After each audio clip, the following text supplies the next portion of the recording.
You're listening to the Luminate series on the Forward Faster podcast, providing bite-sized insights for entrepreneurs in the optics, photonics, and imaging sector. Hello and welcome to Forward Faster with NextCore. Today we have with us Vincent Esposito, Vice President and Regional Director, Empire State Development. Welcome, Vinny. Good to see you. Hi, Sujatha. Pleasure to be with you. So we are really excited about all the work that Empire State Development has been doing in the region to promote employment and technology and our general economic welfare. So we're excited to have you here to discuss this with us. We'd like to start by, if you want to just introduce yourself and tell us a little bit about who you are and what you do, that would be great. Sure. Like I said, it's my pleasure to be with you. I'm so grateful for all the work you and your team have been doing on Luminate and beyond with NextCore for many years. So I'm Vincent Esposito. I'm with Empire State Development, which is New York State's economic development agency. I've been here more than 9 years now, which is hard to believe. But it's really been exciting to work in this spot, really focused on the greater Rochester Finger Lakes region to revitalize our economy, to aid and really boost the transition we have seen from a primarily manufacturing economy to now an innovation economy that includes advanced manufacturing, but a whole host of other technologies that have really come into their own, most notably being the historically strong optics photonics industry that Luminate is directly contributing towards and really taking advantage of. So I've been in this position about a decade. It's my job to really work with stakeholders throughout the region as part of the Finger Lakes Regional Economic Development Council, and also any kind of business or business organization that's promoting growth of jobs or investment anywhere in the 9 counties that surround Rochester. So it's really been, someone who grew up here and grew up right outside Rochester, went to SUNY Geneseo for college and have lived here my entire life. It's been an incredibly rewarding thing to be a part of this transformation of our economy. And, supporting things like NextCore and Luminate have been some of the most rewarding and most important things that we've done. So it's a pleasure to be with you. It's a pleasure to congratulate you on the success to date and to be a part of the continued growth and work that you're doing with this program, this opportunity for so many businesses from around the world, and really just happy to be a part of it. We are very excited to have you support Luminate. So just so our audience knows what Luminate is an accelerator and an investment fund that selects 10 companies a year, gives them a seed investment, works with them for 6 months, and then does further investment to have them grow and succeed in this region. This program is funded by Empire State Development and has been, I think, a real asset to the region. Largely thanks to Empire State Development, we've been able to bring in numerous companies. We're on our 4th cohort with a total of 40 companies, deployed about $7.2 million worth of investment. And in return, there's about $26 million coming in from other sources to match the investment that the state has put in. The company's portfolio itself has grown. Their worth is over $200 million now, and I believe close to 100 people employed in the region with jobs working for or related to these companies. So it's been a real blessing that the Empire State Development decided to back this type of a program in this region. With that, we want to talk to you a little bit about your vision for Finger Lakes Forward and that which Luminate is a part of, but it is one part of Finger Lakes Forward. So if you could tell us a little bit about your vision, we'd appreciate it. Sure. Finger Lakes Forward is basically the name, the brand that we've used to identify the strategic framework, the vision that our region has had for moving forward into that innovation economy that I described. It really is something that was developed by, I mentioned in the outset, the Finger Lakes Regional Economic Development Council, which in essence was an advisory board put together by Governor Cuomo 10 years ago when he came into office to give local stakeholders from academia, private sector, nonprofit organizations, labor, all come together and provide guidance and a vision for each region of the state so that New York State can help participate with the local community rather than just trying to scattershot, approach to helping, funding different projects without a coherent plan.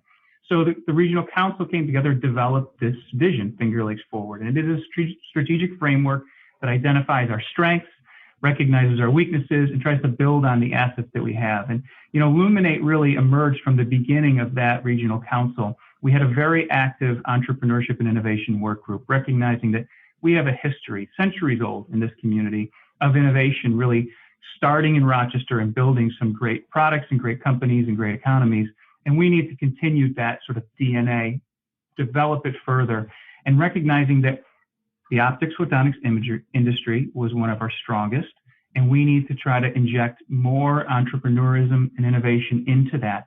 And the idea was to have a competition to give people from, ideas from all over the world to come to Rochester to work on their ideas.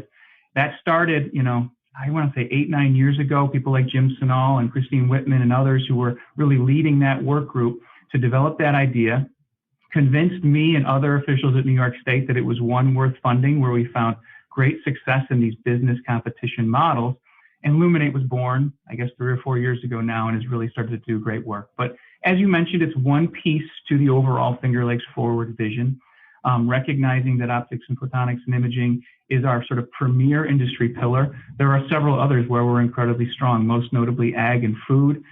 This region outside of Rochester is one of the most fertile and most bountiful regions for agricultural and food product development, in the entire eastern part of the United States. We have incredible legacy of manufacturing, so we want to make sure we build on that with advanced manufacturing techniques, things like alternative fuels and other technologies that also delve into strength in software and IT, as well as, of course, our largest industry, which is healthcare, and recognizing that because we're blessed with such a large research center at the University of Rochester, that we actually have a lot of economic benefit to that industry, and we need to build upon it. So all of that was sort of encapsulated in that Finger Lakes Forward sort of mantra, that brand, that vision. And we've been working to implement that vision for the last really 10 years now, and it's starting to bear fruit, like we've seen with the companies that Luminate's invested in, as well as many others around the region. So, that's really the exciting part of economic development, is taking a plan and working on it through a team approach of public and private partners to really make these things happen. And that's what we continue to do to this day. Well, we're really vested in that future that you have described. On that note, I'd like to ask you a little bit about Luminate, because get a little tunnel vision. It's my favorite program. All right. What are your thoughts about the program now moving forward? What do you hope will happen? We've had some good luck to date, and what are some exciting visions and things that you think could happen in the future? I love everything about Luminate. Obviously, it builds upon the premier industry of optics, photonics, imaging, like I've mentioned. But it's also just a huge part of the spectrum of economic development. We always talk about and sort of see in the news the stories about the large company attraction projects that may or may not come to a region, and kind of the stakes that are involved with those, the huge financial incentives from governments to get a large company to move to their region. And that's an important part of economic development, but it's really one of the smaller parts. 80% of economic growth in our region, actually more than that in our region, 80% nationally in any region, comes from small businesses that are less than 5 years old and develop and grow. And so recognizing you can't just go after the big fish in economic development, even if that gets all the attention, you have to recognize, how do you help businesses grow, whether they're small and mid-sized and already established, or also recognize that you got to play the long game by investing and helping startups live and grow in an environment that makes them or will make them most successful. We know they're not all going to be successful, but we've got to recognize that. And that's not something government traditionally has been good at. Government is risk averse. We're using taxpayer dollars a lot of the time. We don't want to put those at risk like a startup investor would be, or a venture capitalist might. We want to try to do things that are more proven, more sound. Well, what we've done is partner with organizations like NextCore to sort of not only diversify the risk of the companies we're investing in, but put them in a structure that make companies more successful. So in some cases, New York State has actually done direct investments in companies that are in the growth stage. But to go even further into the startup phase, like a NextCore or like Luminate support, we provide funding to those organizations so that they can run programs with their expertise, bringing in the mentors and the support and resources that they know exist within the structure of their industry, and allow them to run and support those companies. And so it's all part of that continuum. And to me, that's what makes Luminate so exciting, because it's not the big fish. It's not the Amazon world headquarter competitions that get a lot of attention. It's the long game. It is planting the seeds that are going to grow and ultimately make Rochester changed and make it the Rochester of the future that we all want to see, by the exciting companies that had some idea in some kid's dorm at RIT or at U of R or maybe even didn't go to college, but has an expertise and an opportunity to cultivate that idea because of a program like Luminate. We're already seeing that happen. And to me, that's what's most exciting, because that's the long-term play that really creates the roots and the foundation of the new economy we're creating in Rochester. So, that's kind of my take on why Luminate's so important, why I'm so excited to continue to support it now for a 4th and 5th year, potentially beyond, because, I think you've told me that the 4th year cohort is probably the strongest you've seen. And to me, that just shows that we're getting the attention of the industry and of the startup companies around the world, that Rochester is a place they can come be supported and grow their companies. And that's the whole idea. So when you look at the cohorts and the companies applying, we have companies applying from 22 different countries offering to come and do their business here, because part of the requirement is it's not we give you money to do your business in Bolivia. It's we put money into the region. So we have 22 different companies. If you look at the companies we've invested in to date, a quarter to a third of them are women and minority run businesses with CEOs and founders that are female or underrepresented minorities. We don't have necessarily an edict that says we have to invest in women, or but it is a natural occurrence for us. That is who is rising to the top. That's whose businesses seem most investable. And we do it entirely. It is an entirely merit-based admission program. And this is what we're seeing. We're seeing an international impact. We're seeing women. We're seeing minorities. I'm excited about it. But I want to talk to you about what that means for this region in terms of where our future is and how that fits into your vision of how the Finger Lakes develops. Yeah, well, that's not just a naturally occurring thing. That's also a credit to you and your team. It may not be an edict from New York State, like the fact that the companies have to come here, because of course that's important to us, who are state economic development officials. But it's also something that's intentional, and you recognize the value of driving equity into our economic development efforts. That's one of the principles in the Finger Lakes Forward plan, and something that has now started to infuse all of the decisions we're making. That's when we start to really see the value of what I keep describing as the future Rochester economy. It's one that's more inclusive, it's more diverse, it's more equitable, and recognizes that there are different opportunities or different barriers people need opportunity to overcome. Many of those are minority and women-owned businesses, and Luminate deserves a ton of credit for recognizing that their decisions are meritorious because they've been given a full opportunity to participate. So, I'm very proud of that, but mostly I'm thankful for you and your team for making it such a successful component of what Luminate has done to date.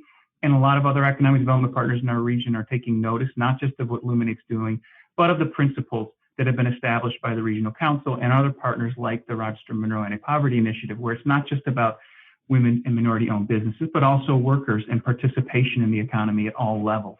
And that's something that is really probably our greatest challenge, but also our biggest opportunity to truly diversify the economy in multiple ways to the benefit of our future and the future of our whole community.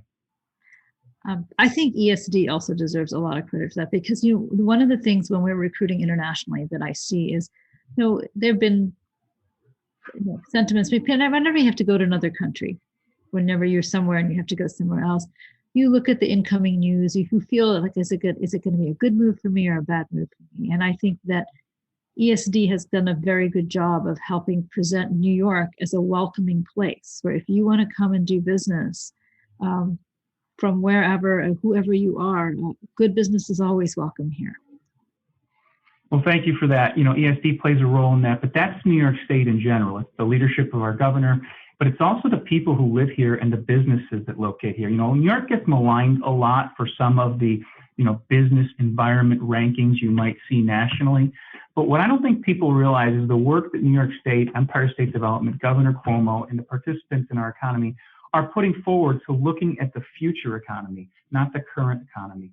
We look at the types of industries that people are going to want to get into, the types of lifestyle people are going to want to have, the infrastructure people are going to need to make those industries and those lifestyles successful. And you've got a very forward-thinking government, you've got a very forward-thinking culture, and that's something that I think goes underappreciated because it's not as quantifiable as a tax rate. And so, I appreciate you saying that. I appreciate the work you're doing to contribute to it. It's something that is more and more intentional every day. And I'm proud to be a part of that work. So I'm going to take a little turn here and ask you about a different project, which is related to this, and that is our downtown revitalization efforts. It garners a lot of attention. So give us a little hint or what we should be looking forward to seeing downtown. What should we be watching? What should we be watching for? Yeah, I'm so proud of the things that have been happening in downtown Rochester. If you take a step back 5 years ago to today, even despite the pandemic, and obviously it's an enormous challenge, there's no denying the change that has occurred in Rochester, and it's obvious in downtown. Now, it's not finished. Transitioning an economy or transitioning a center city are not short-term things, but they're happening. And I also give credit to NextCore. When they located their new headquarters in the Sibley building, one of our largest historic department stores that is now in a beautiful mixed-use facility, it was one of the first new projects in downtown Rochester under this regional council Finger Lakes Forward vision.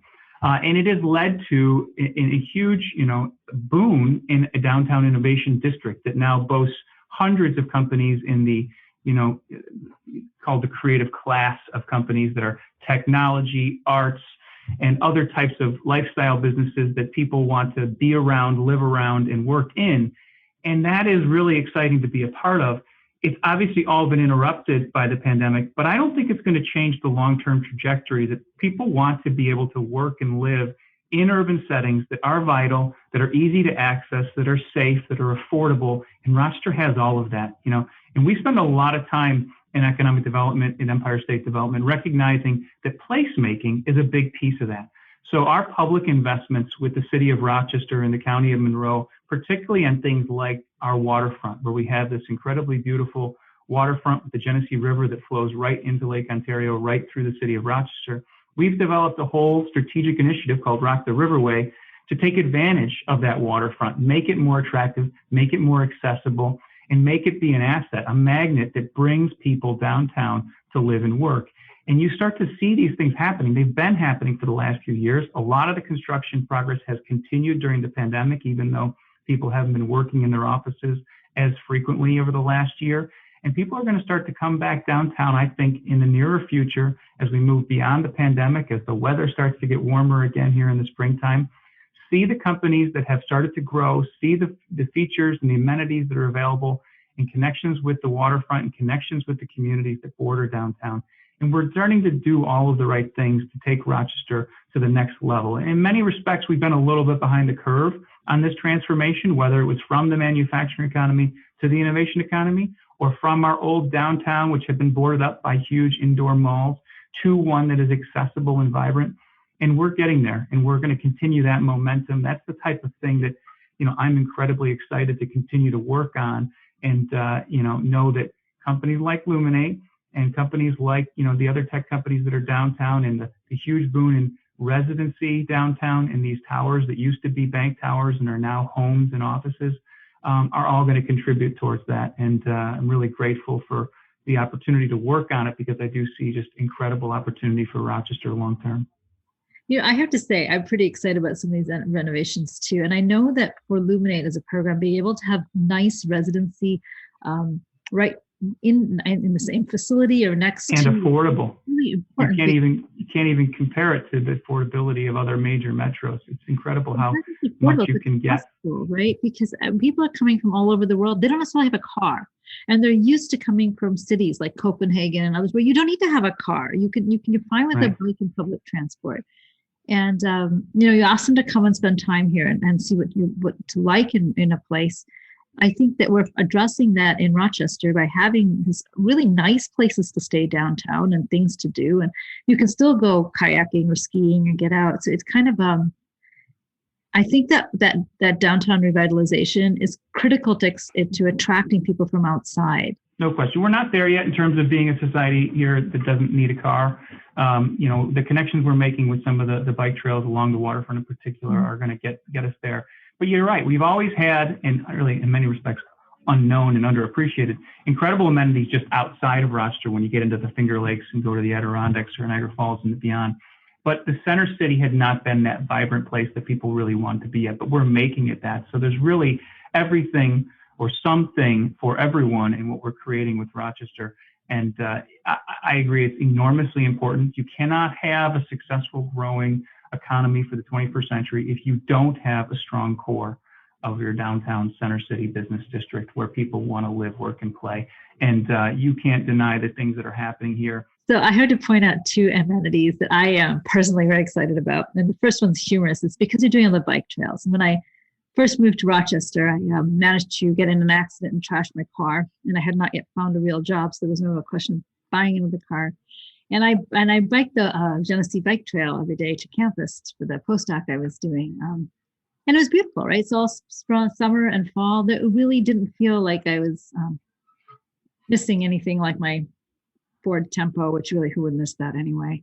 But the bike trail thing is actually a huge deal. The other thing that I noticed, and this is not necessarily an ESD initiative, but this just made me happy, is the Mercantile in the Sibley building. So now I can work and I can order my Indian food, my South Indian food, which you don't even get in most restaurants, even Indian restaurants, in the Sibley building. It was like, I sent a message to my mom and dad. I'm like, okay, I know it's a good job because I can get almost all those things in this building.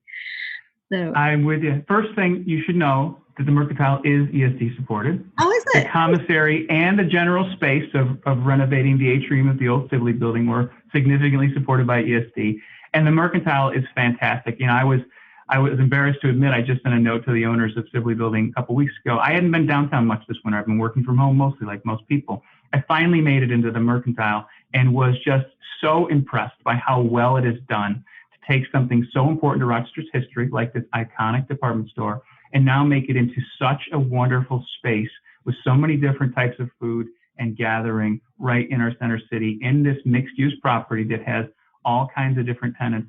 It's so exciting because this is what we're starting to see. It's people recognizing the value of our history and making it better for our future. And in terms of the bike trails, I'm with you completely. People don't really appreciate how great our trail system is, especially with the Erie Canal.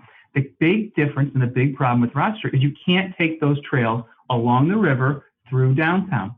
It's all broken up. This is one of the main goals of Rock the Riverway, is to make it so you could ride your bike literally from the Pennsylvania border all the way along the Genesee River Trail and through downtown along the waterfront, rather than getting dispersed into the city where you don't really know where you want to go. I think this is going to be fundamental to the type of sort of mode of transportation people use, both to get to work and school, but also just enjoy. You go to any city that is thriving, their waterfront is an attractive place for people who are really actually transporting themselves or just enjoying their time recreationally along the water. And so, you know, these things are, like I said, they don't happen overnight, but these are all intentional. These are all things we have worked on in some way, shape, or form with our partners through the regional council, with the city, with the county, and with our private sector investors to make these things happen.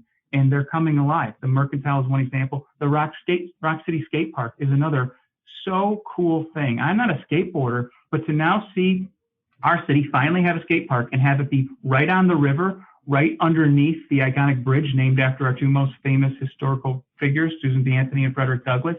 It's just bringing together the history of Rochester and making it into the future of Rochester. And it's so exciting.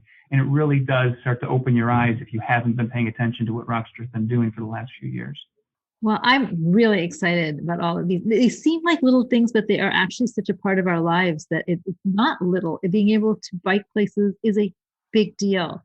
For those of us who come from other cultures, not being able to get our food easily. And when I first moved out to the New York area, I went back to graduate school afterwards. I moved to a different place in New York, in upstate New York. And the height of ethnic cuisine at that time, 30 years ago, was the Taco Bell. So I later moved to Rochester, which is much better. But it feels like you feel more welcome when you can get to things that are familiar. So I think that's and really, the entire community is better when there is more options, more diversity. It makes everything better and stronger. so I want to switch gears a little bit and ask you about some of the harder things. So what are some of the big challenges that we're looking to address right now? What are some things that we should focus some attention on? Well, there's no question everyone's struggling with how we overcome the pandemic and its impact, particularly on small businesses, downtowns, the places that have still not been able to open because they basically exist to bring people together. We're rapidly getting to a point where that's going to be behind us. The vaccine effort is working. Knock on wood, the variants are not going to derail us from that. And people are going to start to get back together, but it's going to be different. There's still going to be lifestyle changes and restrictions that we have to start to figure out how to live with and how businesses have to exist with. So that is, of course, our most immediate challenge. But otherwise, our challenges are still the same two that I always talk about. One is, how do you make sure Rochester is an attractive place for high quality talent where companies will want to be? Because the companies will follow the talent in terms of finding the people that make their business grow. And we have a lot of the fundamentals, the foundation that do attract those workers. We have a high, number per capita of people with degrees and expertise. And so that will not change. We have had decades of, decline in that space, and we're making progress to change it. And I feel very optimistic we're on the right track there. But that's going to remain a challenge. It will always be a challenge. The other challenge is just becoming more and more acute, is to make sure that there is equity in our economy. There's no longer denying the systemic impact of people who've been disadvantaged in our country and our society for a long time, generations, even further. And the things that now need to occur to overcome that systemic inequality. And this goes back to the conversation we had about investment and opportunities for minority and women-owned businesses, but in particular also minority workers throughout the spectrum of skills. And, our society in Rochester is very segmented, segregated, I should say. And it's one that, has really epitomized that tale of two cities, if you will. We have some great things happening at the top of our economy, but we also have arguably the worst school district in the entire country when it comes to an urban setting, and thousands of people being failed through that system every year. That's exacerbating the problem of them not participating in the economy, and then all of the ramifications that come with it. So that challenge is growing bigger every day, and one that we're, I think, finally starting to recognize. The Regional Council, to its credit, this was 5 years ago now, adopted poverty reduction as a core goal of its economic development work in partnership with the Anti-Poverty Initiative that exists here. That is a very good first step, because it starts to bring that perspective to every decision we're making. But it doesn't mean you change the inequalities and inequities that exist overnight. So that work is going to be very difficult, needs to be very intentional, and is, I think, without doubt, our largest challenge.